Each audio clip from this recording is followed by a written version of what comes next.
6 specific belief systems. 6 beliefs of what I call change utilization success. I'm going to start with number 1. When Angela pulls out the hook, and I'm going to stop. We won't get through all 6 of them here. But let's talk about belief number 1. Belief number 1 is this. People that really harness the power of change, they believe that change creates, well, let's set this one up this way. Let's say that we are all work for one corporation, and the CEO of the corporation calls everybody together on Tuesday morning, and nobody's for sure why you're in this big room. And the CEO of the corporation gets up on stage and says, "Good morning, everybody. We just had an emergency meeting of the board of directors last week.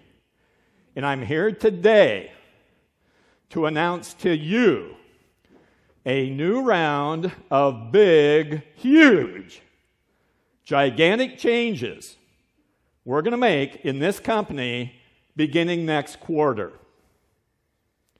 I'll be back after lunch to tell you what these big, huge changes are going to be. Have a nice morning." Okay, and walks off the stage. Now, what are you thinking here? What's going through your head? Don't be politically correct. What are you thinking? Uh-oh, right? Get the resume out, dust it out, right? Positive things or negative things? What do you think? Negative. That's kind of how we're wired up, isn't it? What would happen if after lunch, CEO gets back and says, "I'm back. You know those big, huge, gigantic changes I was talking about? Beginning next quarter, we're going to change the style and color of our logo. Thank you very much." Okay, and walks off the stage. What are you thinking now? Woo, right? People's reaction, it's probably natural, isn't it? When something happens, something changes, we get a little bit defensive. Our body gets a little cold, what do? We shiver and warm up, right? Get a little hot, you pull it down by sweating. We always have this homeostasis. But people that really thrive on change, they think that changing times creates, what's the word? Opportunities. There are opportunities out there in any kind of a change. Over the half of the companies in the Fortune 500 list got started during a depression or a recession. Over half of them. Lots of opportunities no matter what's going on out there. So the next time a change happens in your business, in your association, in your family, you're going to think, what are the opportunities? There's some opportunities here.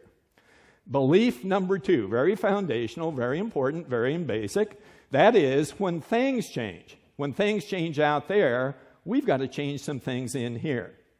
Now, we're not going to change our principles. We're not going to go against our core values. We're going to have to believe a little bit differently and change our strategies.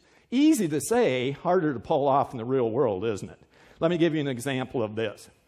In a second here, I'm going to give you the opportunity to answer a question. And if you answer the question correctly, everyone's going to know your level of true intelligence. If you answer the question incorrectly, everybody's going to know how smart you are. Okay? Who wants to answer the question? Who wants to answer the question? There we go, one man. Okay, and your name, sir? Jim. Okay, Jim. And Jim, here is the question, and nobody help Jim out. All right? Here's the question, Jim.